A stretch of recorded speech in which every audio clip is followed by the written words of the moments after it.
अस्सलामुअलैकुम वरहमतुल्लाहि वबरकातुहु। આજના પોડકાસ્ટની આપણે શરૂઆત કરીએ board exam and mental health. શારીરિક સ્વાસ્થ્ય તો આપણે ઘણું બધું જાણીએ છીએ અથવા એનાથી અવેર પણ છીએ, પરંતુ માનસિક સ્વાસ્થ્ય વિશે છે એ આપણે એટલા અવેર નથી.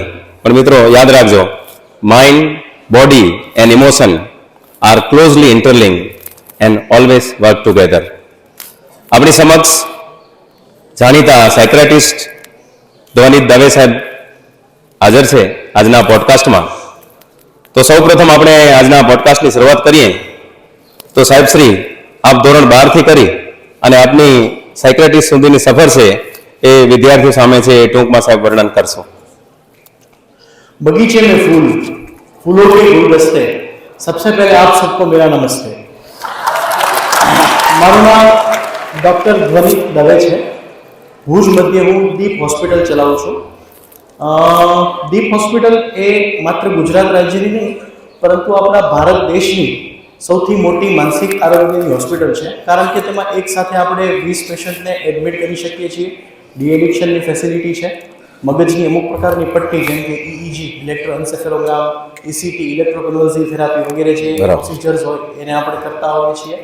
અને લગભગ આપણી પાસે ન્યુરો સાયકિયાટ્રિસ્ટ વિઝિટિંગમાં આવે છે. આ ઉપરાંત બાળકોના પીડિયાટ્રિક ન્યુરોલોજિસ્ટ વિઝિટિંગમાં આવે છે. આ ઉપરાંત જે અનેક પ્રકારના સાયકોલોજિસ્ટ હોય કે ન્યુરો ફિઝિયોથેરાપિસ્ટ હોય, બધી જ પ્રકારની સારવાર આ હોસ્પિટલમાં ઉપલબ્ધ છે. મેં મારું સ્કૂલિંગ ભાવનગરથી 1 થી 12 ધોરણ કર્યું છે. 12મા ધોરણ પછી MP શાહ મેડિકલ કોલેજ જામનગરથી મેં MBBS અને MD પાસ કર્યું છે. અને MD ની જે એક્ઝામ હોય એ દરમિયાનની મારી એક બહુ સરસ વાત કરું તો અમારે MDની એક્ઝામમાં એન્ટ્રન્સ એક્ઝામ હોય છે. આ એન્ટ્રન્સ એક્ઝામમાં 200 ક્વેશ્ચન્સનું પેપર હોય. હવે એ 200માંથી મને 184 ક્વેશ્ચન્સમાં એમ હતું કે આ મારા સાચા હશે. 6 ક્વેશ્ચન્સ એવા હતા કે જેની મને ખબર હતી કે આ મને આવડતા નથી. હવે આ 6 ક્વેશ્ચનને મુકાય તો નહીં, કારણ કે ત્યારે નેગેટિવ માર્કની સિસ્ટમ ન હતી. એટલે 6 ક્વેશ્ચનને એટેન્ડ તો કરવા પડે. એટલે છેલ્લા 6 ક્વેશ્ચન જે આપણે જે ભગવાનને માનતા હોઈએ ને, હું યોગેશ્વર ભગવાનને માનું છું, તો એ ભગવાનનું નામ લઈને મેં 6 ક્વેશ્ચન ટીક કરી નાખ્યા કે ચલો આ જે આન્સર ABCD માંથી જે પણ હશે એવી રીતે છે. હવે આ 6 ક્વેશ્ચન જ્યારે હું બહાર નીકળ્યો ત્યારે મેં જોયું કે આ 6 ક્વેશ્ચન ખોટા. 6 ક્વેશ્ચન ખોટા, એક પણ આન્સર સાચો નહીં, બધા જ આન્સર ખોટા. જેને કારણે મારું જે રિઝલ્ટનું જે પરિણામ આવ્યું એ જે મેં એક્સપેક્ટ કર્યું હતું એનાથી થોડુંક ઓછું આવ્યું. હવે મારે થવું હતું આંખનો ડૉક્ટર, મારે થવું હતું MD મેડિસિન એટલે કે શરીરનો ડૉક્ટર, પરંતુ આ ઓછા માર્કને કારણે મારે થવું પડ્યું સાયકિયાટ્રિસ્ટ. એટલે એમ કહી શકાય કે મેં ચોઇસથી સાયકિયાટ્રિસ્ટ નથી થયો, મગજનો ડૉક્ટર ચોઇસથી નથી થયો. પણ મને આજે એવું લાગે છે કે એ જે 6 ક્વેશ્ચનને જે ભૂલ કરી હતી એ ઈશ્વરનું આપેલું એક વરદાન હતું કે જે આપણે ઘણી વખત એમ માનતા હોઈએ છીએ. આ એક હું તમને આ વાત એટલા માટે કરું છું કે તમે કોઈ પણ વસ્તુને લાઈફમાં પોઝિટિવલી લઈ શકો. જે 6 ક્વેશ્ચનને ભગવાનનું નામ લઈને ટીક કરેલા હતા એ ખોટા 6 ક્વેશ્ચને મારી કેરિયર બનાવી. જો કદાચ હું બીજો કોઈ ડોક્ટર થયો હોત તો કદાચ આટલો સફળ ડોક્ટર ન થઈ શકત. એટલા માટે આપણે હંમેશા થેન્કફુલ ટુ ગોડ રહેવું એ ખૂબ જરૂરી છે. Good sir. એટલા માટે આપણે કહી શકીએ કે failures are the stepping stones of the success. Yes definitely. નિષ્ફળતા જ સફળતાની ચાવી છે એમ કહેવાય છે ગુજરાતીમાં. સર, શરીર સાથે આપણે જોઈએ તો હૃદય છે, our heart is a marvellous pump. એવી રીતે સાહેબ આપણું મગજ જે છે, બ્રેઇન, તો એ બ્રેઇન વિશે છે ટૂંકમાં brief introduction of the brain, એ વિશે સાહેબ થોડીક માહિતી આપશો. આપણા બધાનું મગજ એ આપણા સૌનું કેપ્ટન છે. બધી જ ક્રિયાઓ જે હ્યુમન બિંગ કરે છે એ બધું જ મગજ દ્વારા નક્કી થાય છે. મગજને 52 ભાગમાં ડિવાઈડ કરવામાં આવ્યું છે. 52 પાર્ટ્સ. બ્રોડમેન નામના સાયન્ટિસ્ટે મગજને 52 ભાગમાં ડિવાઈડ કર્યું છે. અને જો ગ્રોસલી સામાન્ય ભાષામાં કોઈ સામાન્ય નાગરિકને સમજાવવું હોય તો મગજના 4 લોબ્સ છે. આગળનો ભાગ જેને કહેવાય ફ્રન્ટલ લોબ, સાઈડનો ભાગ પેરાઇટલ લોબ, નીચેનો ભાગ ટેમ્પરલ લોબ અને પાછળનો ભાગ ઓસિપિટલ લોબ. મગજને આ 4 પાર્ટમાં ડિવાઈડ કરવામાં આવેલું છે. દરેક મનુષ્યના મગજનું વજન 1300 ગ્રામ જેટલું હોય છે. 1 કિલો ને 300 ગ્રામ. એટલે કે 3 પાઉન્ડ થયું. 1300 ગ્રામનું જે આ મગજ છે એ આપણા આખા શરીરનો કંટ્રોલ કરે છે. મગજની અંદર 86 મિલિયન એટલે કે 86 ની પાછળ 6 મીંડા એટલા ન્યુરોન્સ આવેલા છે. ન્યુરોન્સ એટલે કે મગજનો પ્રાઇમરી કોષ, જેને આપણે ગુજરાતીમાં જ્ઞાનતંતુ કે ચેતાતંતુ કહી શકીએ. જે આ મગજ છે એની અંદર 70% પાણી રહેલું છે, 70% વોટર, અને બાકીનું જે મગજ છે એ એકદમ લિપિડથી બનેલું છે. મગજને જો આપણે આંગળીથી ટચ કરીએ ને તો એ એકદમ જેલી જેવું હોય છે. આપણે જે ચોકલેટ જેલી નથી ખાતા હોતા એના જેવું મગજ હોય છે, એકદમ જ સોફ્ટ એપિયરન્સ ને જેલી ટેક્સચર હોય છે. અને જે આ મગજના ન્યુરોન્સ છે એ અલગ અલગ ભાગના એરિયાનો કંટ્રોલ કરે છે. આજે તમે પોડકાસ્ટમાં મને જુઓ છો તો તમારી જે માત્ર આંખ છે એ ચિત્રને તમારા બ્રેઇનમાં રજીસ્ટર કરે છે, પરંતુ તમને ખ્યાલ કેવી રીતે આવે કે અત્યારે આટલો સમય થયો છે, આપણે સ્કૂલમાં છીએ, સામે ધ્વનિત સાહેબ છે, ફારૂક સાહેબ ટીચર તરીકે બેઠા છે, તો જે આપણને જે બધી વસ્તુનો ખ્યાલ આવે છે એ આપણા બ્રેઇન દ્વારા આવે છે. મેં જે તમને માહિતી આપી એ તમારો કાન તો ખાલી તમારા બ્રેઇનને રજીસ્ટર કરે છે, પરંતુ એ વાક્ય સમજવું એ તમારા મગજનું કામ છે. સમજ્યા પછી એ મગજના બ્રોકાસ નામના એરિયાની અંદર એ સ્પીચને ફોર્મ્યુલેટ કરે છે અને આપણા વોકલ કોર્ડ એટલે કે આપણા જે સ્વરપેટી છે તેના સ્નાયુઓની આદેશ આપે છે, અને તેને કારણે જે આદેશ આપવાને કારણે આપણે વાતચીત કરી શકીએ છીએ. તો મારો કહેવાનો મતલબ છે કે A to Z બોડીની દરેકે દરેક પ્રક્રિયાઓ, દરેકે દરેક સંવેદનાઓ, દરેકે દરેક મુવમેન્ટ્સ બધી જ આપણા બ્રેઇન દ્વારા આધારિત છે. એટલે જ જ્યારે મગજ બીમાર થાય તો લક્ષણ છે એ આંગળીના ટેરવાથી કરીને પગના તળિયા સુધીમાં બધી જ જગ્યાએ આવી શકે. એટલા માટે જ મિત્રો આપણે કહી શકીએ કે આઈ થિંક ધેરફોર આઈ એમ. હું વિચારું છું એટલા માટે જ મારું અસ્તિત્વ છે. જેમ સાહેબ શારીરિક આરોગ્ય જરૂરી છે, એવી રીતે માનસિક આરોગ્ય જીવનની અંદર કેટલું મહત્વનું છે? મને તો અત્યારે આટલા વર્ષની 11 વર્ષની પ્રેક્ટિસ પછી એવું લાગે છે કે માનસિક આરોગ્ય છે ને એ શારીરિક આરોગ્ય કરતાં પણ વધારે જરૂરી છે. કારણ કે હું રોજ હું 100 દર્દીઓ જોતો હોઉં તો રોજબરોજના આટલા પેશન્ટને આટલા એક્સપિરિયન્સ પછી એવું લાગે છે કે દુનિયાની બધી જ બીમારીની શરૂઆત એ આપણા મગજથી થાય છે, આપણા મનથી થાય છે. અને દુનિયાની 95% બીમારીઓ એવી છે કે જે વારસાગત હોય છે, જેનેટિકલ હોય છે. તો જો આપણે આપણી બીમારીઓ પ્રત્યે પહેલેથી જ જાગૃત હશું તો આપણને ખ્યાલ આવશે કે હવે આપણને શું થવાનું છે. અત્યારે સાયન્સ એટલું બધું આગળ વધી ગયું છે કે તમે ડીએનએના સેમ્પલના ટેસ્ટ કરી અને ભવિષ્યમાં તમને કઈ બીમારીઓ થવાની છે એનો પણ તમે તાગ મેળવી શકો છો, અને એના આધારે તમે એનું ફ્યુચરમાં પ્રિવેન્શન પણ કરી શકો છો. મતલબ કે જો આપણે આજે જાગૃત હશું તો આવતીકાલની થવાની બીમારીને આપણે પોસ્ટપોન કરી શકશું. સામાન્ય રીતે સાહેબ શારીરિક બીમારીઓ આપણે ડાયગ્નોસિસ ડોક્ટર કરી શકે છે, પરંતુ લોકો સામાન્ય રીતે કયા પ્રકારની માનસિક બીમારીઓનો સામનો કરી રહ્યા છે હાલના સમયની અંદર? એ કયા પ્રકારની બીમારીઓ હોય છે? અત્યારે હું જોવા જાઉં તો હું જનરલ વાત કરું તો દરેકે દરેક એજ ગ્રુપની અંદર માનસિક બીમારીઓના લક્ષણો અલગ અલગ હોય છે. અને માનસિક બીમારીઓ એટલી બધી કોમન છે કે દર 10 વ્યક્તિએ 4 વ્યક્તિ પોતાના જીવનમાં ક્યારેક ને ક્યારેક કોઈ પણ પ્રકારની માનસિક બીમારીથી પીડાતો હોય છે. પરંતુ આપણા સમાજની અંદર એક સોશિયલ સ્ટિગ્મા હોવાને કારણે લોકો સાયકિયાટ્રિસ્ટ સુધી હજી પહોંચતા નથી. લોકો હજી એવું જ માને છે કે સાયકિયાટ્રિસ્ટ એટલે કે મગજનો ડોક્ટર, એની પાસે એ જ વ્યક્તિ જાય કે જે લોકો તોફાન કરતા હોય, વહેમ થતા હોય, ગાંડા કરતા હોય. મેન્ટલ શબ્દને જ નેગેટિવ લઈ લીધો છે. યસ, મેન્ટલ ઇલનેસને લોકો નેગેટિવલી વેમાં ઇન્ટરપ્રિટ કરે છે. ખરેખર આપણે આજે માથું દુખતું હોય એ પણ એક માનસિક બીમારી જ છે. ગુજરાતી ભાષા અને સાહિત્ય પ્રમાણે માનસિક એટલે મગજને લગતું, જેમ શરીરને લગતું શારીરિક, અર્થવ્યવસ્થાને લગતું આર્થિક, સમાજને લગતું સામાજિક, એવી રીતે મગજને લગતી બીમારીઓ એટલે માનસિક બીમારીઓ. તમને માથું દુખે તો પણ તમે માનસિક બીમારીના શિકાર છો, તમને પગના તળિયા બળે છે તો પણ તમે માનસિક બીમારીના શિકાર છો, તમને પેટમાં એસિડિટી થાય છે તો પણ તમે માનસિક બીમારીના શિકાર છો. પરંતુ લોકો આ વાત સમજતા નથી. આજે હું જોઉં છું કે સૌથી કોમન બીમારી, જેને અમે અમારી ભાષામાં IBS કહીએ, એટલે કે ઇરિટેબલ બોવેલ સિન્ડ્રોમ, જેમાંથી લગભગ દર 100એ 7 થી 8 વ્યક્તિઓ આનો શિકાર હોય છે. IBS ની અંદર મગજ બીમાર થવાને કારણે લક્ષણો બધા જ પેટમાં આવે. હવે તમને જાણીને નવાઈ લાગશે કે દર્દી અમારી પાસે આવે ત્યારે અમને કહે કે સાહેબ અમને ગેસ થાય છે, એસિડિટી થાય છે, પેટમાં દુખે છે, પેચોટી પડી ગઈ છે, ઓડકાર આવે છે, પેટ ભારે થઈ ગયું છે, કબજિયાત થઈ જાય છે, કોઈ પણ ખાવાની વસ્તુ પચતી નથી. અમે જો રીંગણાનું શાક ખાય તો પેટ ભારે થઈ જાય, બટેટાનું શાક ખાય તો એસિડિટી થઈ જાય, ટમેટાનું શાક ખાય તો પેટમાં ઓડકાર આવે છે, અમે કોઈ બહારની વસ્તુ ખાઈ નથી શકતા, કોઈના લગ્નમાં જઈ નથી શકતા. હવે આ ટાઈપના દર્દીઓને જ્યારે ગેસ્ટ્રોલોજિસ્ટ કે કોઈ ફિઝિશિયન અમારા પાસે મોકલે ત્યારે દર્દી અમને આવીને પૂછે કે સાહેબ તમે તો મગજના ડોક્ટર છો, આ તો બધી પેટની તકલીફ છે, તમે શું કરશો? એટલે મારો કહેવાનો મતલબ છે કે સમાજમાં હજી જાગૃતિ આવી જ નથી કે લોકોને ખ્યાલ આવે કે મગજ બધા જ એરિયાનો કંટ્રોલ કરે છે. હવે જો પેટની વાત કરું તો આપણે જે પણ વસ્તુઓ ખાઈએ છીએ એનું જે પાચન કરવાનું કામ છે ને એ આપણું મગજ કરે છે. કેપ્ટન મગજ છે, પ્રિન્સિપલ મગજ છે.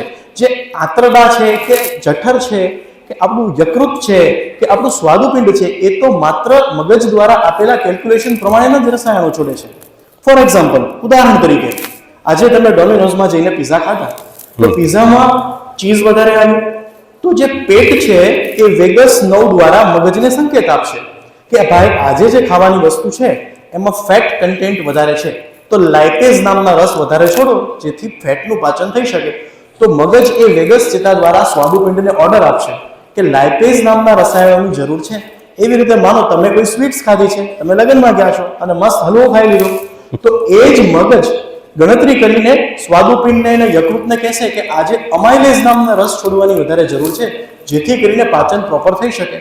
એ જ મગજ આપણા આંતરડાની ગતિનું નિયમન કરે છે. આંતરડાને કહેશે કે આટલી સ્પીડમાં ચાલો તો જેથી કરીને મળ માર્ગમાં આ સમયે મળ આવી શકે. તો જે પણ કેલ્ક્યુલેશન છે, જે ગણિત છે, એ બધું જ કરવાનું કાર્ય આપણા મગજનું છે.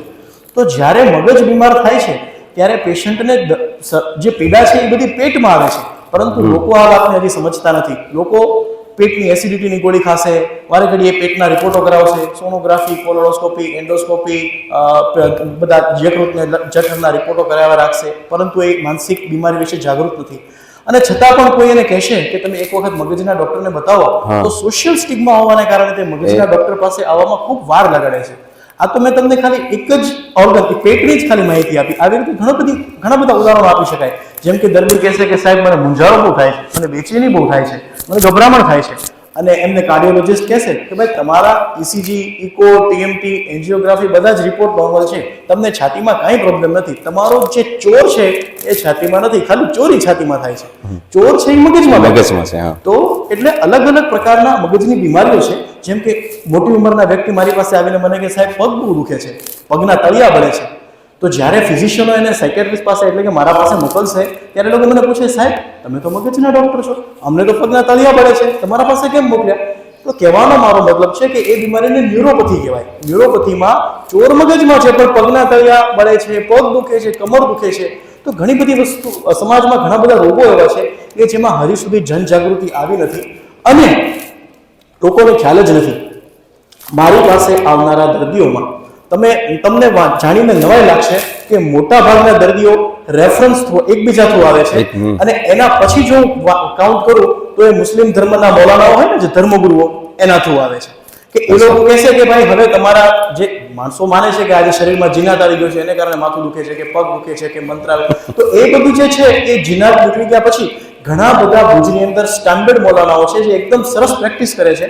એ લોકો કહે છે કે હવે આ બધું પતી ગયું છે, જો આ દવે સાહેબનું કાર્ડ રાખો અને ત્યાં જઈને તમને બતાવો, જેથી કરીને એનાથી શું ફાયદો થશે કે તમારું દર્દી પણ બરાબર થઈ જશે. તો એવી જો આપણે પ્રેક્ટિસ કરતા હોઈએ અને એક કોઈ પણ માણસને સાચા માર્ગે દોરીએ ને તો એનાથી સમાજમાં બધાનો ફાયદો થાય. મૌલાનાની પણ ક્રેડિટ વધે, ડોક્ટરને પણ જજ મળે અને દર્દી પણ બરાબર થઈ જાય. Good sir. ગુજરાત સરકાર દ્વારા માનસિક બીમારીથી પીડાતા દર્દીઓ માટે કેવા પ્રકારની સેવાઓ ઉપલબ્ધ છે અને શું તે ખર્ચાળ છે અથવા કોઈ યોજનાઓ સરકારે બનાવી છે? છેલ્લા 6 થી 7 વર્ષમાં હું જોઈ રહ્યો છું કે ગુજરાત સરકાર મેન્ટલ હેલ્થને લઈને ઘણી બધી યોજનાઓ પણ બહાર પાડી છે. જી સર. પહેલા IRDA એટલે કે આપણી જે ઇન્સ્યોરન્સની હેડ ઓથોરિટી કહેવાય એના દ્વારા મેન્ટલ ઇલનેસના ઇન્સ્યોરન્સ નહોતા થતા, પરંતુ 2022 પછી દરેક પ્રકારની માનસિક બીમારીનું આજે કવરેજ આવી ગયું છે. માનો કે તમને કોઈ પણ પ્રકારની માનસિક બીમારી છે અને તમારી પાસે પ્રાઇવેટ કંપની કે કોઈ પણ પર્સનલ ઇન્સ્યોરન્સ છે તો એમાં આજે મેન્ટલ હેલ્થનું ઇન્ક્લુઝન થઈ ગયું છે. એટલે કે કોઈ પણ પ્રાઇવેટ હોસ્પિટલમાં તમે જાઓ તો પણ તમને ટ્રીટમેન્ટ મળી રહેશે. આ ઉપરાંત નેશનલ મેન્ટલ હેલ્થ સ્કીમ એના દ્વારા ગુજરાત સરકારે દરેક જિલ્લા વાઇઝ, જેમ કે કચ્છ જિલ્લો છે તો કચ્છ જિલ્લાની પોતાની એક માનસિક આરોગ્યની હોસ્પિટલ છે. તો એવી રીતે દરેક જિલ્લા વાઇઝ સરકારે અલગથી મેન્ટલ હેલ્થને ડેડિકેટેડ હોસ્પિટલો આપેલી છે. જેમ કે આપણા કચ્છમાં કેમ્પ વિસ્તારમાં છે હોસ્પિટલ બનાવી છે અને જે 20 કરોડના ખર્ચે બની છે અને એની અંદર આજની તારીખે તમે 64 દર્દીઓ રાખી શકો છો. હું પણ એ હોસ્પિટલમાં ક્યારેક નિઃશુલ્ક સેવા આપવા જાઉં છું. અને એવું દરેક પ્રકારના જે લોકો, ઘણા પેશન્ટ એવા છે કે જેને સગાવાલા ઘરમાં રાખવા રેડી નથી, તો એ પ્રકારના જે સ્કિઝોફ્રેનિયા, સાયકોસિસ એ ટાઈપના જે દર્દીઓ હોય છે એને એ લોકો ત્યાં રાખે છે. અને આપણી જે કચ્છ જિલ્લાની હોસ્પિટલ છે તેમાં તો મુંબઈથી, મધ્યપ્રદેશથી, ઉત્તર પ્રદેશથી ઘણા બધા દર્દીઓ આવીને રહ્યા છે. એક કારણ એવું પણ છે કારણ કે આપણું જે ભુજનું રેલવે સ્ટેશન છે એ ટર્મિનલ સ્ટેશન છે. એટલે માનો કે કોઈ પણ મેન્ટલ હેલ્થ ઇસ્યુ ધરાવતી વ્યક્તિ જો એમાં બેસી જશે તો સીધું ભુજના સ્ટેશને ઉતરશે. અને એ સ્ટેશને ઉતરવાને કારણે આપણી જે મેન્ટલ હોસ્પિટલ છે એ એને સાચવવું પડે, એની કેર કરે. પછી જ્યારે પેશન્ટ બરાબર થાય ત્યારે પોતાના ઘરનું એડ્રેસ આપે ત્યારે પાછા આપણે એને એ પોલીસ સ્ટેશનમાં જાણ કરીને સુપરત કરતા હોઈએ છીએ. જ્યારે મેં મેન્ટલ હોસ્પિટલમાં હું નોકરી કરતો હતો 2014માં, ત્યારે મેં મારા થકી 49 દર્દીઓને પોતાના ઘરે મોકલ્યા. દિવ્ય ભાસ્કર એવોર્ડ પણ આપેલો. અને એ આપણું એક અહીંયા ગુજરાત ગવર્મેન્ટનું સારું પાસું છે. આ ઉપરાંત એક સુરદાસ સ્કીમ ચાલે છે. એ સુરદાસ યોજના અંતર્ગત કોઈ પણ વ્યક્તિ કે જેને મેન્ટલ ઇલનેસ છે અને તે પોતે કામ નથી કરી શકતા, તો એને અત્યારે પહેલા 400 રૂપિયાની સહાય મળતી હતી, હવે પ્રતિ માસ 800 રૂપિયાની સહાય મળે છે. આ ઉપરાંત સરકારી હોસ્પિટલ એટલે કે આપણી general hospital, GK general hospital, એની અંદર માનસિક આરોગ્યનો વિભાગ ચાલુ કરી દેવામાં આવ્યો છે, જ્યાં હોસ્પિટલમાં દાખલ થવાની પણ સુવિધા છે. આ ઉપરાંત બધી જ દવાઓ, જે પહેલાના જમાનામાં બધી દવાઓ આવતી ન હતી, પરંતુ હવે ગવર્મેન્ટની બધી જ દવાઓ જે પ્રાઇવેટમાં અવેલેબલ છે એમાંથી 90% દવાઓ પણ સરકારમાં અવેલેબલ થઈ ગઈ છે. જેને કારણે જે દર્દીઓ સાવ ગરીબ છે અને બિલો પોવર્ટી લાઈન BPL કાર્ડ ધરાવતા હોય છે એ લોકોને તો સૌથી સાવ ફ્રીમાં જ બધું મળે છે, પરંતુ જે APL કાર્ડ ધરાવે છે એને પણ એકદમ ઓછા ખર્ચામાં સારવાર શક્ય બની છે, ઉપલબ્ધ છે. સર, શું માનસિક આરોગ્યની સમસ્યાઓ સંપૂર્ણપણે ઠીક થઈ શકે છે, અથવા એની અંદર દવાઓની જે ભૂમિકા છે એ શું છે? મોટા ભાગના લોકો એવું માને છે કે એની દવાઓ છે એ 90% છે સ્લીપિંગ ડોઝ એની અંદર આપેલા હોય છે, તો તથ્ય શું છે સર? સૌથી જે સમાજમાં ભ્રામક માન્યતા પ્રવર્તે છે એ જ છે કે મગજની દવાઓ આડઅસર કરશે. તો જેટલા પણ દર્દી હું નવા જોઉં એ બધા જ દર્દીનો પહેલો જ પ્રશ્ન મને એવો હોય, સાહેબ તમે હમણાં દવા ન લખતા હો, પહેલાં અમને દવા વિશે સમજાવો કે દવાને કારણે અમને કોઈ નુકસાન તો નહીં થાય ને. એટલે એ એક સમાજમાં માન્યતા પ્રવર્તે છે કે માનસિક બીમારીની દવાઓ લેવાથી એ ઊંઘની જ દવા હોય છે. ખરેખર એવું હોતું નથી. હવે આજે કોઈ પણ દર્દી જે મેન્ટલ ઇલનેસથી સફર થાય છે એમાંથી 80% દર્દીઓ અમારી પાસે આવીને કહેશે કે સાહેબ અમને નીંદર આવતી નથી. એટલે સાયકિયાટ્રિસ્ટે ફરજિયાત ન દેવી હોય તો પણ એમને બેન્ઝોડાઇઝેપિન નામની દવાઓ દેવી જ પડે કે જેથી કરીને દર્દીને આરામ આવે. હવે નીંદર ન આવવી એ એકમાત્ર માનસિક બીમારીનું લક્ષણ છે. જેમ કે તમને malaria, TB, typhoid, plague, HIV, corona કોઈ પણ પ્રકારનો જંતુનો ચેપ લાગશે તો તમને તાવ આવશે. તો તાવ કોઈ બીમારી નથી, તાવ એ માત્ર એક લક્ષણ છે. એવી જ રીતે નીંદર ન આવી એટલે કે ઇન્સોમ્નિયા એ માત્ર માનસિક બીમારીનું એક લક્ષણ છે. એન્ઝાઇટીની અંદર પણ ઇન્સોમ્નિયા થઈ શકે, ડિપ્રેશનની અંદર પણ થઈ શકે, મેનિયાની અંદર થઈ શકે, સાયકોસિસની અંદર થઈ શકે. તો જ્યારે દર્દી તમને કહેશે કે ઊંઘ નથી આવતી તો જ આપણે એમને નીંદરની દવા દેતા હોઈએ. મોટાભાગની મગજની જે દવાઓ છે જે મગજને હેલ્ધી બનાવવા માટે કામ કરે છે એ દવાઓમાં નીંદરનો ભાગ હોતો નથી. મગજની દવાઓ જેમ કે આપણે જેને એન્ટી ડિપ્રેશન કહીએ છીએ આ બે રીતે કાર્ય કરે છે. એક છે ઇમિડિયેટ એક્શન એટલે કે તરત જ અસર કરે, અને બીજી છે ડિલેડ એક્શન. હવે આ દવાઓ જ્યારે આપણે લઈએ છીએ ત્યારે દવાઓ 96 કલાક એટલે કે 4 દિવસમાં મગજ સુધી પહોંચી જાય છે. બરાબર. મગજ સુધી પહોંચી અને તે મગજની અંદર રહેલા ન્યુરોટ્રાન્સમીટર એટલે કે જે કેમિકલ છે એના બેલેન્સને સુધારે છે, અને ધીરે ધીરે કરીને 4 થી 6 મહિનામાં એ ન્યુરોનલ સ્પ્રાઉટિંગ એટલે કે એક ન્યુરોન્સમાંથી બીજા ઘણા બધા અઢળક શાખાઓ બહાર પાડે છે, જેને કારણે મગજ હેલ્ધી બની શકે. જેટલા તમારી અંદર ન્યુરોન્સના કનેક્શન વધશે એટલું તમારું બ્રેઇન વધશે. આજે કોઈ એક એવરેજ સ્ટુડન્ટ અને કોઈ એક બ્રિલિયન્ટ સ્ટુડન્ટ એ બે વચ્ચે શું ફરક હોય છે? તો કે જે બ્રિલિયન્ટ સ્ટુડન્ટ છે એના મગજની અંદર સાયનેપ્સ એટલે કે ચેતોપાગમ એની સંખ્યા વધારે હોય છે. તમને જાણીને નવાઈ લાગશે કે આપણા મગજની અંદર 1000 ટ્રિલિયન એટલે કે 1 ની પાછળ 15 મીંડા, 1 ની પાછળ 15 મીંડા એટલા ચેતોપાગમ ચેતા વચ્ચેના કનેક્શન્સ આવેલા છે.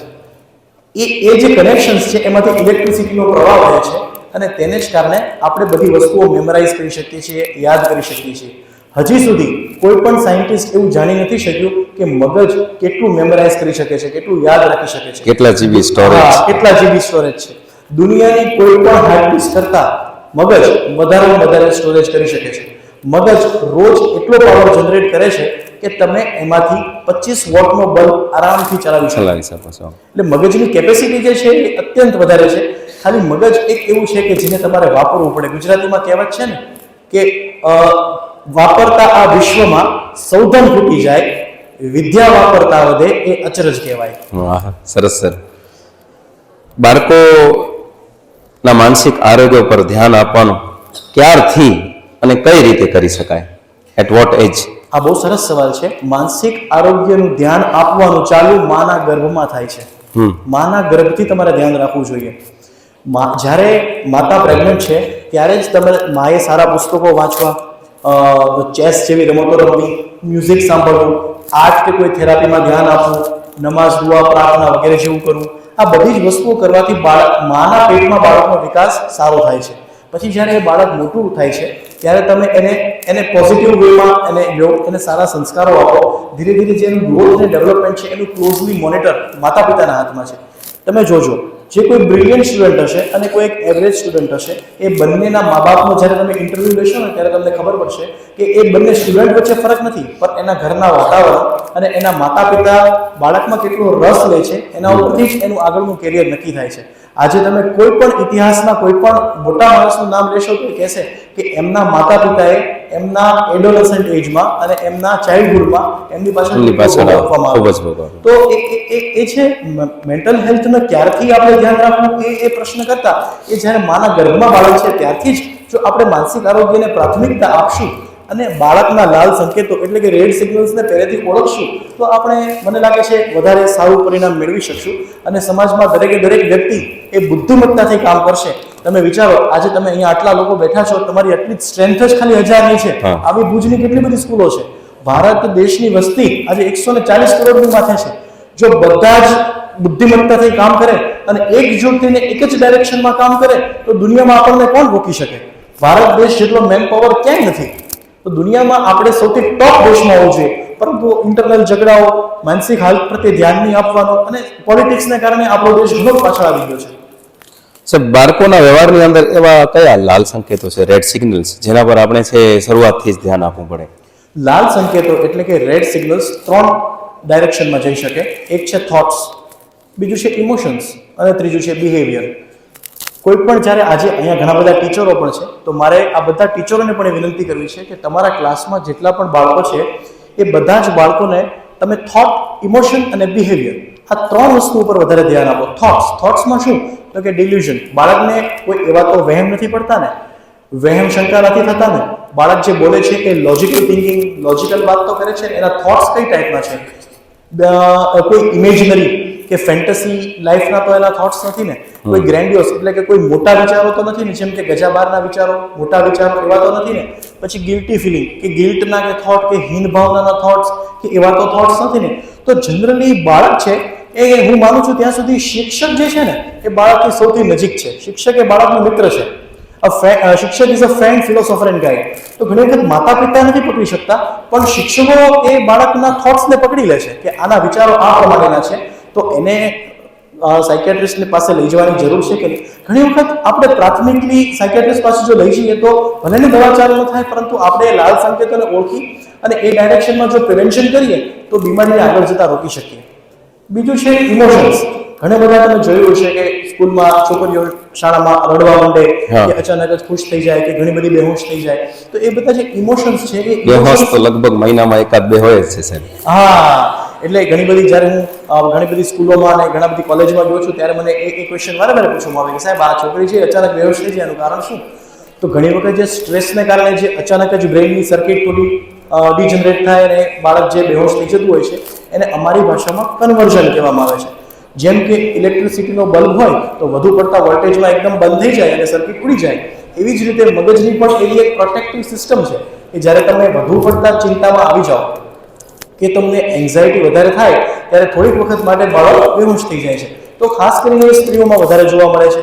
તો શાળાના જે શિક્ષક છે એ આ પ્રકારના જે બાળકો છે, જે આ પ્રકારની બહેનો છે, એ લોકોને અલગથી તારવી અને એ લોકોને જો એવું હશે તો આપણે એવું કાઉન્સેલિંગ સેશન્સ કે કોઈ મારી પાસેથી તમે ટાઈમ લઈ લેજો, આપણે એને અલગથી બેસાડીને એની સાથે વાતચીત કરશું. ચોક્કસ. અને એને શું છે એના મનમાં, કેવી રીતે છે એ જાણી, એનું બ્રેઇન કેવી રીતે વર્ક કરે છે, એના બ્રેઇનના કયા રિજન્સમાંથી થોટ અને ઇમોશન ડેવલપ થાય છે, એ બધું જાણીને જો આપણે એની પ્રોપર કેર કરીએ તો એ મને લાગે છે ત્યાં સુધી આપણે આ બીમારીને શરૂઆતના તબક્કામાં જ રોકી શકીએ.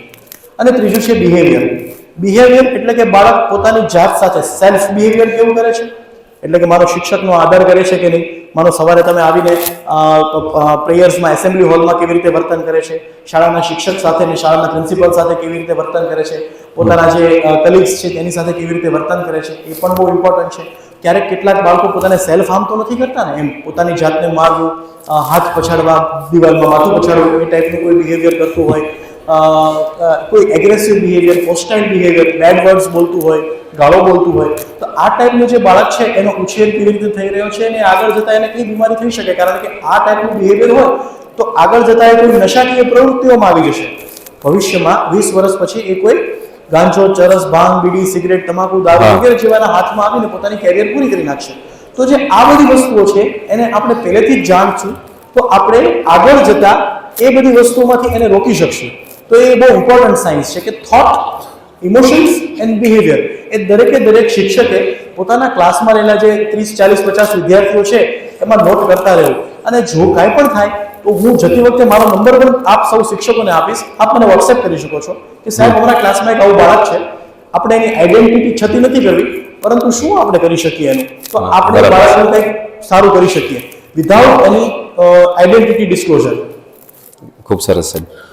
સર 21મી સદી છે, ખૂબ જ ટેકનોલોજીથી ભરપૂર છે, તો સોશિયલ મીડિયા અને ટેકનોલોજી છે એ માનસિક આરોગ્ય ઉપર કેવી રીતે અસર કરે છે? સોશિયલ મીડિયા એટલે ઇન્સ્ટાગ્રામ.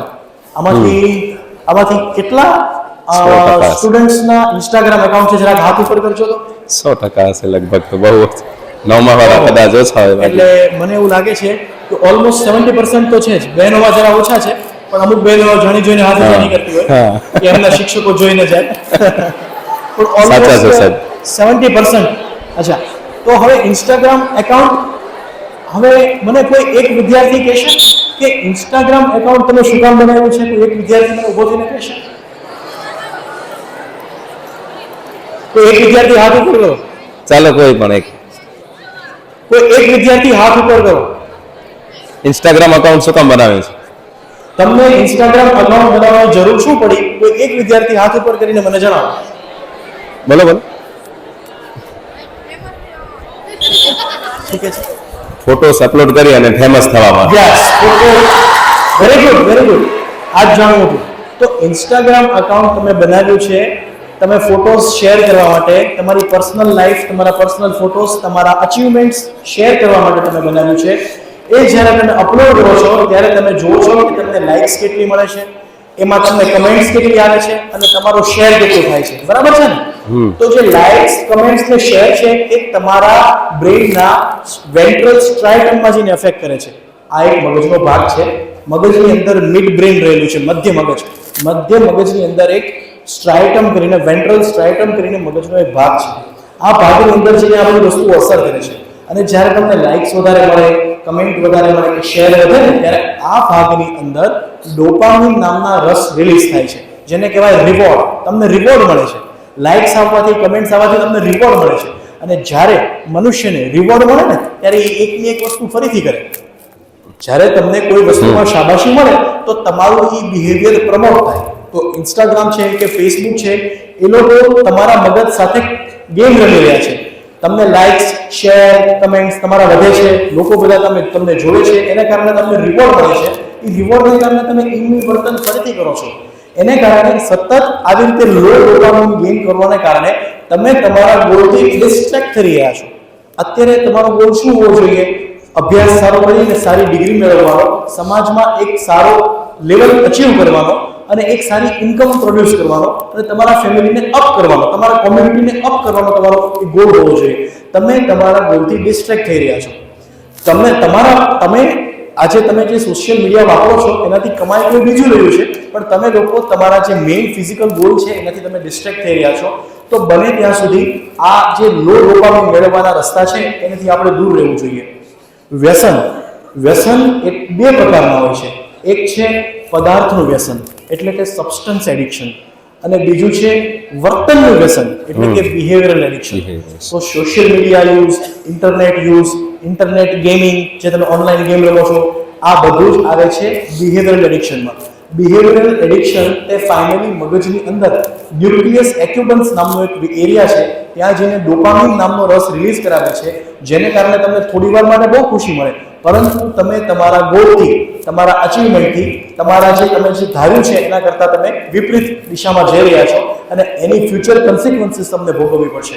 તો જો તમે ખરેખર મારું માનો તો જ્યાં સુધી તમારું કેરિયર અને તમારી ફાઇનલ ઇન્કમ સેટ ન થાય ત્યાં સુધી તમારે બધાએ પોતાના ઇન્સ્ટાગ્રામ એકાઉન્ટને ડિલીટ કરી દેવા જોઈએ.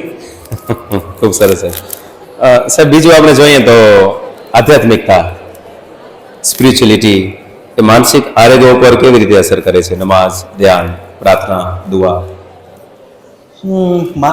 સ્પિરિચ્યુઆલિટી છે એ આપણા બ્રેઇનના parietal cortex, inferior parietal cortex, ventral parietal cortex વગેરે જેવા મગજના ભાગ છે. ત્યાં જઈને જ્યારે તમે સ્પિરિચ્યુઅલ થાઓ છો ત્યારે તમે સેલ્ફની સાથે કનેક્ટ થાઓ છો. આજે હું પ્રાર્થના કરું છું, તમે નમાઝ પઢો છો, તો એક વસ્તુ કોમન છે કે આપણે કોઈ સુપિરિયર પાવરને સરેન્ડર કરીએ છીએ. જ્યારે તમે નમાઝ પઢો છો ત્યારે તમે બિસ્મિલ્લાહિર રહેમાનિર રહીમ કરીને બોલો છો, બરાબર છે? તો તમે એક સુપિરિયર પાવરને સરેન્ડર કરો છો. તમે માનો છો કે ધ ગોડ ઇઝ અલ્લાહ અને એનાથી ઉપર કોઈ નથી, તમે સરેન્ડર કરો છો. જ્યારે તમે કોઈ પણ સુપિરિયર પાવરને સરેન્ડર કરો છો ત્યારે તમે સેલ્ફની સાથે કનેક્ટ થાઓ છો. તમે પોતાની જાતને ઓળખી શકો, તમે બીજાના સાથે કેવું વર્તન કરવું એ પણ તમે શીખી શકો કે આપણા કેવા વર્તનથી બીજા માણસોને ફાયદો થશે, કેવા બિહેવિયરથી સમાજમાં નુકસાન નહીં થાય. તો એ એક ધર્મ તમને શીખવાડે છે. જ્યારે તમે તમારા વિજ્ઞાન, હું સાયન્ટિફિક વાત કરી રહ્યો છું, કોઈ ઘરની વાત નથી, તમે ગૂગલમાં આર્ટિકલ પણ સર્ચ કરી શકો છો. જ્યારે તમે પ્રેયર્સ કરો છો, નમાઝ પઢો છો, દુઆ કરો છો, ત્યારે તમારા બ્રેઇનના પેરાઇટલ કોર્ટેક્સ નામના ભાગ એક્ટિવેટ થાય છે અને જેને કારણે અમુક પ્રકારના રસ, જેમ કે સેરોટોનિન છે, ગામા એમિનોબ્યુટેરિક એસિડ છે, આ પ્રકારના રસ મગજમાં નીકળે છે જે તમને મેન્ટલ હેલ્થને પીસફુલ રાખે છે. આજે તમે જોશો કે કોઈ પણ મોટા ધર્મગુરુઓ હોય છે, કે મૌલાનાઓ હોય છે, કે સાધ્વીઓ હોય છે, એ લોકોનું માનસિક સ્વાસ્થ્ય બહુ સારું અને લાંબા સમય સુધી એ લોકોને દવા લેવાની જરૂર નથી પડતી. સ્ટ્રેસ ફ્રી જીવન જીવતા હોય છે. કારણ કે જ્યારે તમે કનેક્ટેડ થાઓ છો સુપિરિયર પાવર સાથે, તો તમને તમારી ઈચ્છાઓને સંયમ કેમ લાવવાનો છે એ પણ તમને શીખવા મળે છે. બીજાની સાથે કેવું વર્તન કરવાનું છે, સેલ્ફને કેવી રીતે કંટ્રોલ કરવાનો છે, આ બધું જ તમને જાણવા મળે છે.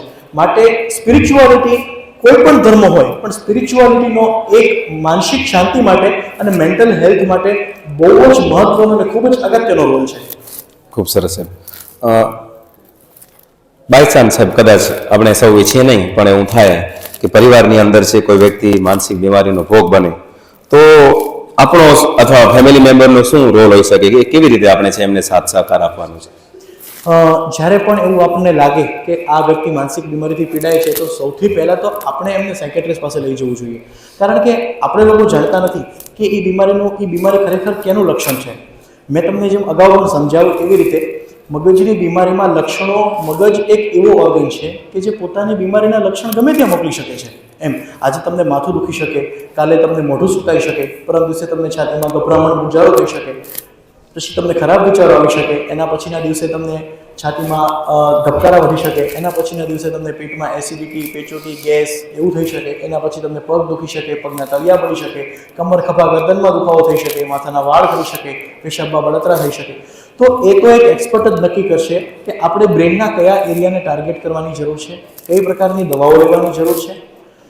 કેન્સરની બીમારી હોય, વાની બીમારી હોય, કે કોઈ પણ પ્રકારના નોન કોમ્યુનિકેબલ ડિઝીઝ એટલે કે ડાયાબિટીસ, થાઇરોઇડ વગેરે જેવી બીમારી હોય, દરેક બીમારીની અંદર આપણું મગજ ઇન્વોલ્વ થાય છે. દરેક બીમારીની અંદર. આજે તમને સ્ટ્રેસ વધારે છે તો તમારું શુગર કંટ્રોલમાં આવશે નહીં. આજે તમે બ્લડ પ્રેશરની ગોળી ખાઓ છો, પરંતુ તમને સ્ટ્રેસ છે, તમારું બોડીની અંદર કોર્ટિઝોલની માત્રા વધારે આવે છે, તો તમારું પ્રેશર ક્યારેય પણ કાબૂમાં થશે નહીં. એવી જ રીતે બધી જ બીમારીની અંદર જે મેઇન ઓર્ગન છે એ તમારું બ્રેઇન છે, જે કેપ્ટન છે એ તમારું બ્રેઇન છે. આખા શરીરમાં થતી બધી જ ક્રિયા, શ્વસન તંત્ર ગણી લો, પાચન તંત્ર ગણી લો, રુધિરાભિસરણ તંત્ર ગણી લો, કે કોઈ પણ જે બોડીની અંદર પ્રક્રિયા થતી હોય છે એ બધું જ કાર્યરત કરવાનું કામ બ્રેઇનનું છે. તો જો બ્રેઇનનું ડિસ્ફંક્શન થશે તો એના લક્ષણો શરીરમાં ગમે ત્યાં આવી શકે છે. તો એ જે કોઈ પણ પ્રકારની શારીરિક પીડા કે માનસિક પીડા સાથે કોઈ દર્દી જો હોય તો એમને પહેલાં તમે સાયકેટ્રિસ્ટ પાસે બતાવો. એમના જે બેઝિક બ્લડના ઇન્વેસ્ટિગેશન હોય, મગજની પટ્ટી હોય, એ કરીને જે કોઈ નિષ્ણાત સાયકેટ્રિસ્ટ હશે એ આપણને સલાહ આપશે કે આ કેસની અંદર આપણે આવી રીતે આગળ વધવાની જરૂર છે. સાહેબ, ઇમોશનલ ઇન્ટેલિજન્સ, ભાવનાત્મક બુદ્ધિમત્તા, એ વિદ્યાર્થીઓ તેને કેવી રીતે વિકાસ કરી શકે છે? ઇમોશનલ ઇન્ટેલિજન્સ એટલે કે હું મારા ઇમોશન્સને કેવી રીતે કંટ્રોલ કરી શકું અને સામેવાળાના ઇમોશન્સને કેવી રીતે મેનેજ કરી શકું, એને કહેવાય ઇમોશનલ ઇન્ટેલિજન્સ. ઇન્ટેલિજન્સ 3 પ્રકારની હોય છે. એક છે આઈક્યુ, કે જેમાં તમે લોજિકલ રિઝનિંગ અને થિંકિંગ કરો છો, જે તમારા બ્રેઇનના લેફ્ટ હેમિસ્ફિયર એટલે કે મગજના ડાબા ભાગ, મગજના 2 મહત્વના ભાગો છે, ડાબો ભાગ અને જમણો ભાગ. જનરલી રાઇટ હેન્ડેડ પર્સન એટલે કે જમણા હાથની વ્યક્તિની અંદર મગજનો ડાબો ભાગ છે ને એ વધારે વિકસિત હોય છે. એવી જ રીતે જે ડાબા હાથે લખે છે એના બ્રેઇનનો મગજનો જમણો અને ડાબો બંને ભાગ, એને કહેવાય બોથ હેમિસ્ફિયર પ્રિડોમિનન્ટ, બંને ભાગ વિકસિત હોય છે. પણ 90% કેસની અંદર મગજનો જે ડાબો ભાગ છે એ આપણો મેઇન હેમિસ્ફિયર છે. તો એ ઇન્ટેલિજન્સ જે છે આપણી આઈક્યુ ઇન્ટેલિજન્સ, કે જે આપણે logical reasoning, thinking, grasping power, એ આપણા મગજના ડાબા ભાગે થાય છે. એવી જ રીતે બીજો એક આવે છે એસક્યુ, સોશિયલ ક્વોશન્ટ, કે આપણે સામાજિક સ્કિલ કેવી રીતે શીખી શકીએ છીએ. જેમ કે આજે સાહેબ તમને કોઈ ચિત્ર શીખવાડે કે તમને કોઈ એક એક્ટિવિટી જેમ કે ચા બનાવતા શીખવાડે મમ્મી, તો એ ચા બનાવવામાં એક દીકરીને 5 મિનિટ થશે અને બીજી દીકરીને એ જ વસ્તુ શીખવામાં 5 દિવસ થશે. તો એનો સોશિયલ ક્વોશન્ટ નક્કી થાય. અને ત્રીજો હોય ઇમોશનલ ક્વોશન્ટ. ઇમોશનલ ક્વોશન્ટથી તમે નક્કી કરી શકો છો કે તમે ડિસિશનને ક્રિટિકલી થિંકિંગ કરીને ડિસિશનને કેવી રીતે લઈ શકો. ઘણી બધી વસ્તુ એવી છે કે જે તમે ઇમોશનલી જજમેન્ટ લેતા હો છો. તો જે તમારા ઇમોશન્સ છે એ તમારા જજમેન્ટ ઉપર બહુ અસર કરતા હોય છે. જેમ કે આજે કોઈ પણ સુપ્રીમ કોર્ટના જજ હશે કે હાઈકોર્ટના જજ હશે, એ પણ જે પણ ડિસિશન ફાઇનલી લેતા હશે કે એ ઇમોશન્સના આધારે લેતા હશે. તો ઇમોશન્સ છે એ ડિસિશન મેકિંગ કેપેસિટીની અંદર બહુ એનો ઇમ્પોર્ટન્ટ રોલ છે. તો જ્યારે તમે ઇમોશનલ છો તો ઇમોશનલ ક્વોશન્ટ ક્યારે વધારે કહેવાય કે જ્યારે તમે તમારા પોતાના ઇમોશન્સને કાબૂમાં કરી શકો અને સામેવાળાના ઇમોશન્સને સમજી શકો. તો એને તમારો આ ઇક્યુ એટલે કે ઇમોશનલ ક્વોશન્ટ વધારે છે એમ કહી શકાય. ઓકે સર, પરીક્ષાઓ નજીક છે બોર્ડની, અને ઘણા બધા વિદ્યાર્થીઓ છે સ્ટ્રેસ અનુભવતા હોય છે, તો એ તાણને વિદ્યાર્થીઓ કેવી રીતે અસરકારક રીતે સંભાળી શકે, એના માટે સાહેબ આપ કોઈ સજેશન આપશો? સ્ટ્રેસ મેનેજમેન્ટની વાત કરીએ આપણે તો સ્વામી વિવેકાનંદે કીધું છે ઉત્તિષ્ઠ જાગ્રત પ્રાપ્ય વરામ નિબોધત, એટલે કે ઉઠો જાગો અને ધ્યેય પ્રાપ્તિ સુધી મંડ્યા રહો. બરાબર. એનો કહેવાનો મતલબ એટલો જ છે કે તમારું ટાઈમ ટેબલ ઓર્ગેનાઇઝ મેનરમાં હોવું જોઈએ. બરાબર ને? આપ આઈ થિંક બધા જ મુસ્લિમ કોમ્યુનિટીના છે બાળકો, બધા બીજી કોમ્યુનિટી છે, હા મેજોરિટી છે. ફજરની નમાઝમાં કેટલા ઉઠે છે અહીંયા? ઘણા બધા છે ઓલમોસ્ટ, કારણ કે સ્ટુડન્ટ છે એટલે કે ભવિષ્યમાં મને ખબર નથી કેટલા ઉઠશે, પરંતુ આઈ થિંક કે અત્યારે તમારે જે ફજરની અજાન થાય એ ટાઈમે ઉઠી જવું જોઈએ અને રાતની ઈશાની અજાન થાય ત્યારે સૂઈ જવું જોઈએ. નમાઝ પતે એટલે સૂઈ જવું જોઈએ. આ ટાઈમ ટેબલ કેમ સેટ કરવામાં આવ્યું છે ફજરથી ઈશાનું, તમને ખ્યાલ છે? કે જેથી કરીને તમારું ટાઈમ ટેબલ એક નિશ્ચિત રહે, તમારું જીવનશૈલી એક બરાબર જળવાઈ રહે, એ માટે આ ટાઈમ ટેબલ છે. આ એક સાયન્ટિફિક વસ્તુ છે. સાયન્સને ફોલો કરીને આ બનાવવામાં આવ્યું છે કે જ્યારે સૂરજ દાદા ઉગે છે, ચકલાઓ ઉઠે છે ત્યારે તમે ઉઠી જાઓ અને રાતના જ્યારે બધા સૂઈ જાય છે 9 વાગે ત્યારે તમે સૂઈ જાઓ. એટલા માટે આ ટાઈમ ટેબલને ફોલો કરવામાં આવ્યું છે. તો તમારે ટાઈમનું મેનેજમેન્ટ જો તમે પ્રોપર કરશો તો સૌથી પ્રગતિશીલ ને સૌથી આગળ સક્સેસફુલ પર્સન જીવનમાં બની શકશો. આજે તમે કોઈ પણ લાઈન લો છો, તમે ડોક્ટર થાવ છો, લોયર થાવ છો, એન્જિનિયર થાવ છો, કે કોઈ પણ સોશિયલ સ્કિલ ડેવલપ કરો છો, કે કોઈ એક બિઝનેસમેન થાવ છો, તમારા જીવનની અંદર જો સંયમ નહીં હોય તો તમને પાછળ જતા વાર નહીં લાગે. એટલે જીવનમાં સંયમને કેળવવા માટે સમયનું ખૂબ મહત્વ છે. એટલે સૌથી પહેલાં મારે બધાને એ જ સલાહ આપવાની છે કે તમે દરેક વિષયને પ્રોપર ટાઈમ આપો. કે ભાઈ દાખલા તરીકે મારે આજે સમાજ વિદ્યા ભણવાનું છે, આજે મારે ગણિત ભણવાનું છે, આજે મારે વિજ્ઞાનનો ટાઈમ દેવાનો છે, કે મારે આજે આટલા દાખલા ગણવાના છે. જ્યારે તમે સવારે ઉઠો છો ત્યારે બ્રશ કરતા તમને ખબર હોવી જોઈએ કે આજે મારે કેટલું કામ કરવાનું છે. એને સમયનું મેનેજમેન્ટ કહેવાય. મને યાદ છે હું જ્યારે મારા 12મા ધોરણમાં હતો ત્યારે મારા ઘરેથી મારા ફિઝિક્સના ટ્યુશનમાં હું જતો ત્યારે મને એ પણ નક્કી હતું કે રસ્તામાં જતા મારે આ પ્રયોગને મનમાં બોલવાનો છે. એટલે જે જતા રસ્તામાં જે 5 મિનિટ કે 7 મિનિટ કે 10 મિનિટ થાય છે એ 10 મિનિટ દરમિયાન પણ ગણિતના સૂત્રો કે સંકલન વિકલનના દાખલાઓ હું મનમાં બોલતો જતો હતો. તો એક વસ્તુ છે એ મેનેજમેન્ટમાં હોવી જોઈએ. આ ઉપરાંત તમે જ્યાં રહો છો આખો દિવસ ત્યાં તમે આખા જ એરિયાની અંદર તમે મોટા નોટિસ બોર્ડ કે એની અંદર તમે બધા સૂત્રો ગણિતના દાખલાઓ લખી લો, જેથી કરીને તમે જ્યારે બ્રશ કરવા ઉઠો છો કે તમે જ્યારે કોઈ પણ લેઝર પ્રવૃત્તિઓ કરો છો ત્યારે તમારું ધ્યાન સતત એ દિવાલો ઉપર જાય અને તમારા મગજમાં એની વાત ફર્યા રાખે. જો તમે તમારા ગોલથી ડિસ્ટ્રેક્ટ થઈ જશો ને તો તમે ક્યારેય એક સારું અચીવમેન્ટ નહીં લઈ શકો. ટાઈમ મેનેજમેન્ટ કરવું, સતત રિવિઝન કરવું અને proper rest, sleep is the most important thing. 8 થી 9 કલાક પ્રોપર સૂઈ જવું. એ વસ્તુ સૌથી ઇમ્પોર્ટન્ટ છે. હું જોઉં છું કે ઘણા બધા આમાંથી સ્ટુડન્ટ્સ એવા હશે કે જે એક્ઝામના આગલા દિવસે 3-4 વાગ્યા સુધી વાંચે. તો આ રીત એકદમ ખોટી છે. તમારે પહેલેથી જ આયોજન હોવું જોઈએ. એક્ઝામ આવવાના 4 મહિના પહેલા તમારી ગણતરી હોવી જોઈએ કે મારે આ સબ્જેક્ટને આટલા દિવસ આપવાના છે. આયોજનબદ્ધ રીતે જો કામ કરશો તો એકદમ સક્સેસ મળશે. જો છેલ્લે દિવસે મહેનત કરશો તો એનાથી બ્રેઇનને ફટીગ એટલે કે થાક લાગશે અને પરીક્ષા દરમિયાન તમે તમારું એટેન્શન ઓછું થવાને કારણે તમે proper ક્વેશ્ચન્સના answer memorise check recall નહીં કરી શકો અને એને કારણે માર્ક્સ ઓછા આવશે. તો સમયનું સંકલન કરવું એ બહુ સૌથી ઇમ્પોર્ટન્ટ બાબત છે. અને સાથે એક્ઝામના આગલા દિવસે 8 થી 9 કલાક સૂઈ જવું, પ્રોપર સ્લીપ લેવી, જેને કારણે જે તમે મેમરાઇઝ કર્યું છે એ તમને પ્રોપર એક્ઝામમાં રિકોલ થઈ શકે. એવી કોઈ સાહેબ થોડીક અમુક ટેકનિક વિદ્યાર્થીઓને જણાવજો જે પરીક્ષા માટે પણ ઉપયોગી થાય અને થોડોક સ્ટ્રેસ પણ છે ઓછો થાય. સૌથી વધારે ઇમ્પોર્ટન્ટ છે મેડિટેશન. તમે મેડિટેશન કરી શકો. હવે લોકો ઘણું બધું માને છે કે મેડિટેશન એટલે શું? તમે ખાલી આંખને બંધ કરી અને તમારા જે શ્વાસોશ્વાસની ક્રિયા છે ને એની ઉપર ધ્યાન કેન્દ્રિત કરો તો એ મેડિટેશન જ છે. તમે શ્વાસ લો અને તમે જે બ્રીધિંગ કરો છો, ઇનહેલ કરો અને એક્ઝેલ કરો, એ દરમિયાન તમારું જે ધ્યાન છે, મન છે તમારું, એ તમારા શ્વાસોશ્વાસની ક્રિયાના દર પર હોવું જોઈએ અને બીજા બધા વિચારો તમે એ દરમિયાન મૂકી દો. અને જે પ્રમાણે મેં તમને હમણાં પણ સમજાવ્યું કે તમે કોઈ સુપિરિયર પાવર એટલે કે માનો કે તમે પ્રાર્થના કરો કે રેગ્યુલર નમાઝ પઢો કે કોઈ એક ધાર્મિક પ્રક્રિયા રેગ્યુલર કરશો તો તમારો એનાથી સ્ટ્રેસ બહુ ઓછો થશે. મેડિટેશન કરવું, પ્રાર્થના કરવી, રેગ્યુલર સ્લીપ લેવી, ડાયટ અને પ્રોપર એક્સરસાઇઝ કરવી, આ હું માનું છું કે 12મા ધોરણની એક્ઝામના કી ફેક્ટર્સ હોઈ શકે. જો 10મા અને 12મામાં ખાસ કરીને 12મા ધોરણમાં સક્સેસફુલ રહેવું હશે તો 12માની પરીક્ષા એ માત્ર અભ્યાસની પરીક્ષા કે તમારા કોર્સની પરીક્ષા નથી, એ તમારા સંયમની પણ પરીક્ષા છે. 12મા ધોરણનો વિદ્યાર્થી જો થિયેટરમાં પિક્ચર જોવા જાય, હોટલમાં જમવા જાય, પોતાનો સમય કોફી પીવામાં વિતાવતો હોય તો એ ક્યારેય સક્સેસફુલ ન થઈ શકે. તો એ આખા શરીરની પરીક્ષા છે કે તમે તમારા શરીરને કેવી રીતે કેળવો છો, તમે સ્લીપ કેવી લો છો, તમે સંયમ કેવો રાખો છો. એ માઇન્ડ અને બોડીની ગેમ છે.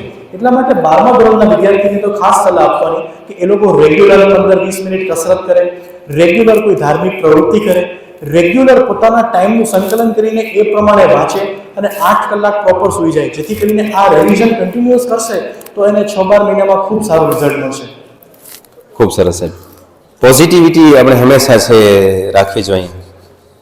ક્યારેક સાહેબ એવું ઘાતક પરિણામો આવે છે કે પરીક્ષા પછી જે પણ કાંઈ પરિણામ આવે એને પોઝિટિવ રીતે સ્વીકારવાનું. ઘણા બધા કિસ્સાઓ આપણે જોઈએ છીએ કે વિદ્યાર્થીઓ છે ખોટા પગલાં લઈ લે છે, બરાબર, અને એ ટેન્શન છે એમને સુસાઇડ સુધી પણ છે એ લઈ જાય છે.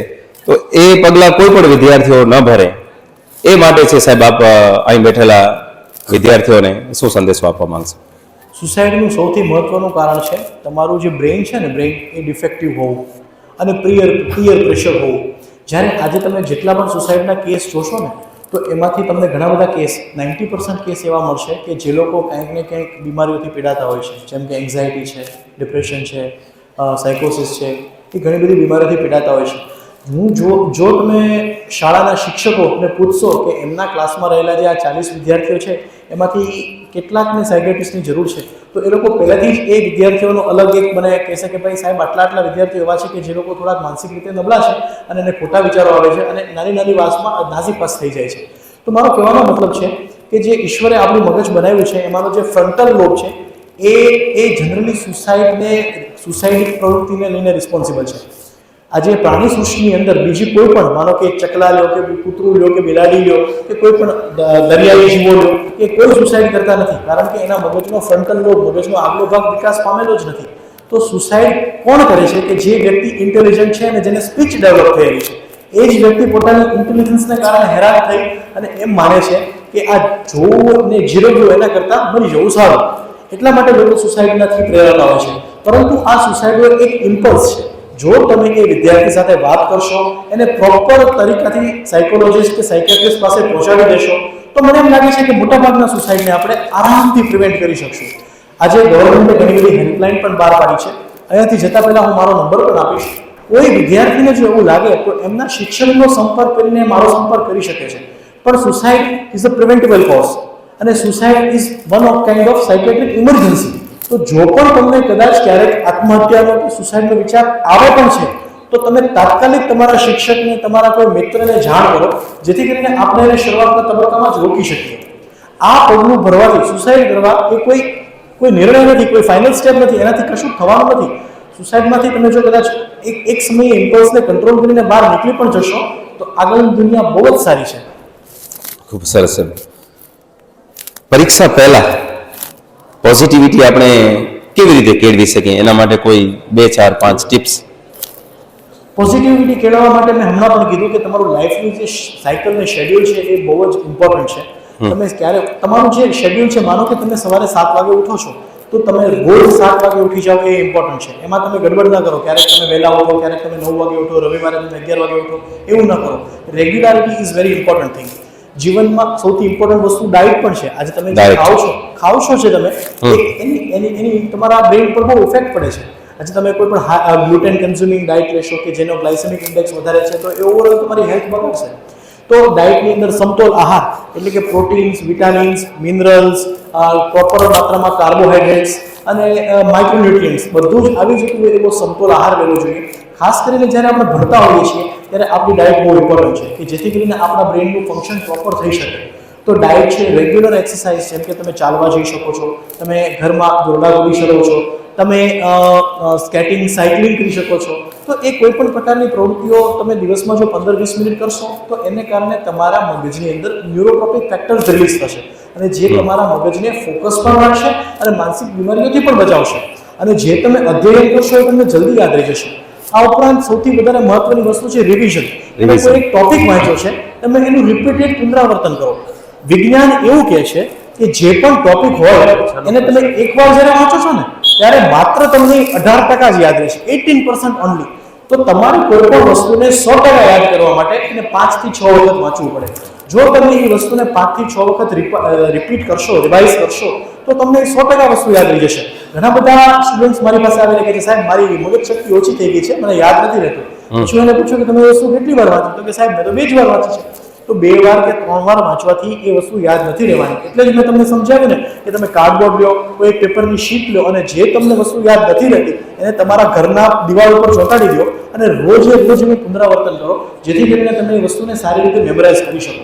હે ને, કહેવાય છે ને કે કંટાળો ટાળો, ગોટાળો ટાળો, ચુસ્ત જીવનચર્યાને ના સતત પંપાળો. જીવન છે મધુર, મધુરતાથી માણો, સારા સ્વાસ્થ્યથી સોનેરી જિંદગી ઉજાડો. ખૂબ સરસ સાહેબ. મોટા ભાગના પ્રશ્નો આપણે જોઈએ, મોટા ભાગના પ્રશ્નો મેં કવર કરી લીધા છે. તેમ છતાં આપને સાહેબ એવું લાગતું હોય કે કોઈ ફાઇનલ મેસેજ, ફાઇનલ સંદેશ, ફાઇનલ ટિપ્સ અહીં બેઠેલા વિદ્યાર્થીઓને આપવાની હોય તો એ ટિપ્સ પછી છે આપણે છે આજનું સેશન પૂર્ણ કરીએ સાહેબ. ચોક્કસ. એક વિદ્યાર્થીઓને ખાસ કરીને ટિપ્સ મારે એ જ આપવાની છે કે આપણે સૌ આપણા પોતાના પર્સનલ વિકાસ માટે તો કામ કરીએ જ છીએ, પણ આપણે સૌએ યુનાઇટ થઈને આપણા નેશન માટે કામ કરવું જોઈએ. આજે ભારત છે એ દુનિયાની 5th ગ્લોબલ ઇકોનોમી છે. આપણાથી હજી જર્મની આગળ છે, જાપાન આગળ છે, યુએસ આગળ છે અને ચાઇના આગળ છે. હું એમ માનું છું કે આપણે તો બધાને ભેગા થઈએ ને તો આપણને બીજા નંબરે આવતા તો કોઈ ન રોકી શકે, કારણ કે ભારત પાસે સૌથી વધારે મેન પાવર છે. તો એ આપણે પર્સનલી તો આગળ આવવાનું જ છે, પરંતુ આપણે આપણા દેશને પણ આગળ લઈ જવાનો છે. એટલે જ હું એક ફાઇનલ સેન્ટેન્સથી આજે મારું જે આ વક્તવ્ય છે એ પૂર્ણ કરીશ કે યુનાનો મિશ્રો રોમા સબ મિટ ગયે યહાં સે, અબ તક મगर है बाकी नामो निशा हमारा. અલામા ઇકબાલ.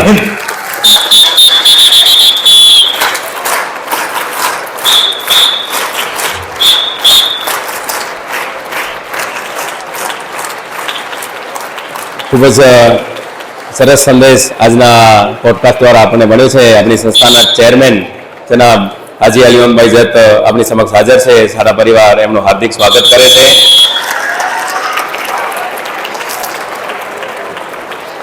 આજના પોડકાસ્ટને આપણે પૂર્ણ કરીએ છીએ. આગળની સૂચનાઓ છે એ આયાત સાહેબ તમને આપશે. ખૂબ ખૂબ